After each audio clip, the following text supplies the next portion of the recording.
OYO के rooms में cameras लगे हुए हैं। कपल्स की प्राइवेसी को रिकॉर्ड किया जाता है। फैमिलीज वाले नहीं जाते हैं ओयो। समाज में कितनी गंदगी फैला दी है इस ओयो ने। कोविड की वजह से ओयो तो भैया खत्म हो गया है पूरा। आज उसी ओयो के फाउंडर रितेश अग्रवाल को शार्क टैंक जैसे शो में खूब सराहा जा रहा है। ओयो का मतलब होता है दोस्तों ऑन योर ओन, जिसका मतलब होता है आपकी खुद की जिम्मेदारी। वो कहते हैं ना, सवारी सामान की अब खुद जिम्मेदार है। Jokes apart, welcome back guys, this side Hasnain here and you are watching Busy Brain. हाल ही में दोस्तों शार्क टैंक नामक एक अमेरिकी शो इंडियन वर्जन में लॉन्च हो गया है। क्या कर रहे हैं यार तू? जिसने कई सारे लोगों की जिंदगी बना दी और कुछ लोगों को तो भाई फिलोसोफर भी बना दिया। You've written a book, is doing fabulously well. मगर सीजन 3 में हमें रितेश अग्रवाल भी देखने मिले, जिनकी gentle presence and attractive way of talking को देश भर में प्यार दिया जा रहा है। शो देखने में ऐसा लगता है कि बाकी के शार्क्स रितेश से जलते हैं। जोर जोर से बोल के लोगों को स्कीमें बता दे। सो यस गाइस, आज हम सीखेंगे बिजनेस की कुछ ऐसे एस्पेक्ट्स जिनसे हमें सीखने मिलेगा कि कैसे ओयो जैसी कंपनी इंडिया जैसे एक कल्ट ट्रेडिशनल जैसे देश में सरवाइव कर पाई और कैसे बन गई एक $1 बिलियन स्टार्टअप। रितेश अग्रवाल जो कि इंडिया के यंगेस्ट बिलियनर हैं। 16 नवंबर 1993 को उनका जन्म हुआ ओडिशा के बिशामा काटेक नाम के एक छोटे से मारवाड़ी फैमिली में। इन्होंने अपनी स्कूलिंग कंप्लीट करी द सेक्रेड हार्ट स्कूल इन रायगढ़ से।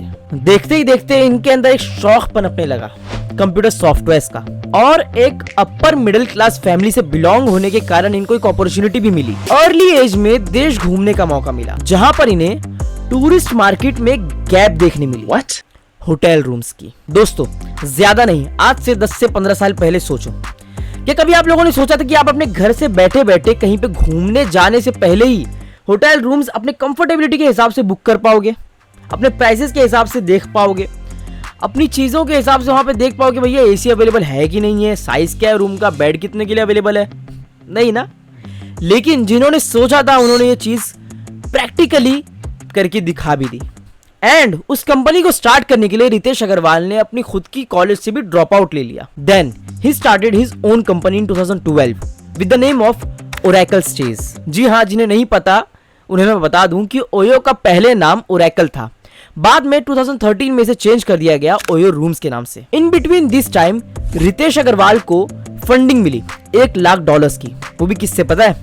पेपाल के को फाउंडर पीटर थिल से। देखते ही देखते एयरबीएनबी का इंडियन कॉम्पिटिटर मार्केट में आ गया and this was the breath taking for hotel owners, जिनका बिजनेस कंपटीशन की वजह से चल नहीं रहा था। रितेश ने अपने अर्ली डेज की स्टोरी सुनाते हुए बताया कि कैसे उन्होंने अपनी पहले होटल को खुद अपने हाथों से सजाया था और अपने ऑनलाइन पोर्टल से उस होटल को प्रॉफिटेबिलिटी में कन्वर्ट कर दिया। देन वर्ड ऑफ माउथ के चलते इनकी खूब मार्केटिंग होने लगी और ओयो को इंडियन हॉस्पिटैलिटी की मार्केट में एक उभरता हुआ नाम देखने मिला। मेरा नाम रितेश अग्रवाल है, मैं 21 साल की उम्र का हूँ।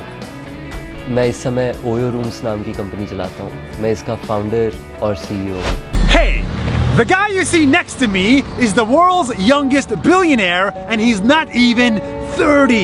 फिर वक्त बीतता चला गया और ओयो को कपल्स लोगों ने अपने क्वालिटी टाइम स्पेंड करने के तौर पर बिताना चालू कर दिया, जिसकी वजह से दोस्तों ओयो को इंस्टाग्राम पर एक बहुत ही मीम मार्केटिंग देखने मिली।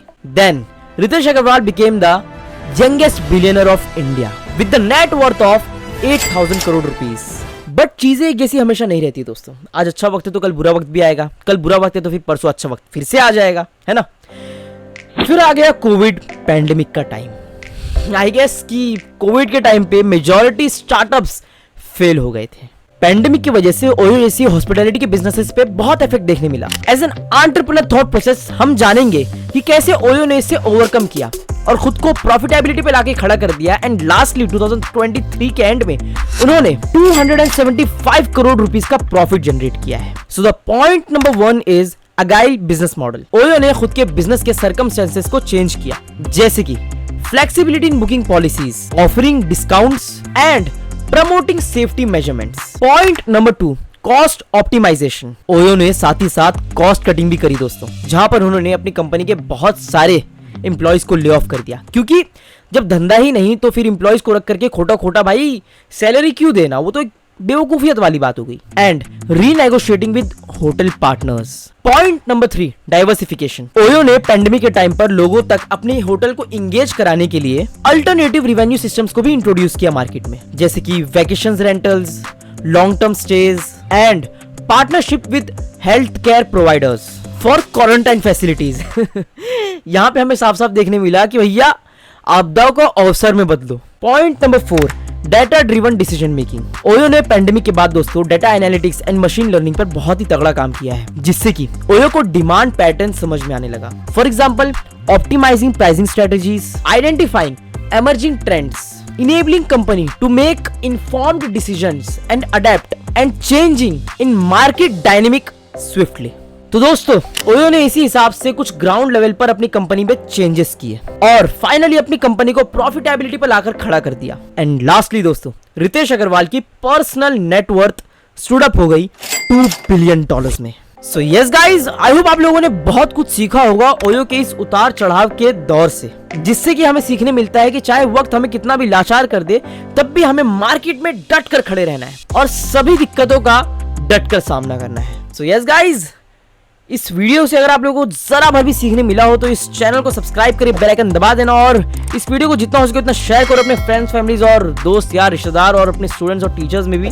और हो सके तो टीचर्स लोग अगर ये वीडियो देख रहे हो तो फिर अपने स्टूडेंट्स लोगों तक ये वीडियो शेयर करो या ग्रुप्स में शेयर करो, क्योंकि मैं बहुत ही डीप डाउन रिसर्च करके आप लोगों तक ये वीडियो पहुंचा रहा हूँ, जो कि मेरे हिसाब से यार ये सब चीज़ें स्कूल कॉलेज में नहीं पढ़ाई जाती जो मैं कर रहा हूँ। जितनी मैं मेहनत कर रहा हूँ स्क्रिप्टिंग तैयार करने में, इतनी डीप रिसर्च करने में, वो भी अकेले single handedly shooting, editing, uploading, है ना, सारी चीज़ें, तो फिर ये बहुत मुश्किल होता है दोस्त। तो मैं चाहता हूँ कि आप लोग मेरी इस मेहनत को और भी मोटिवेट करो मुझे by just hit the subscribe button and share it to all of your friends and families, okay, understood? And lastly, remember the name Aslan Ansari signing off today.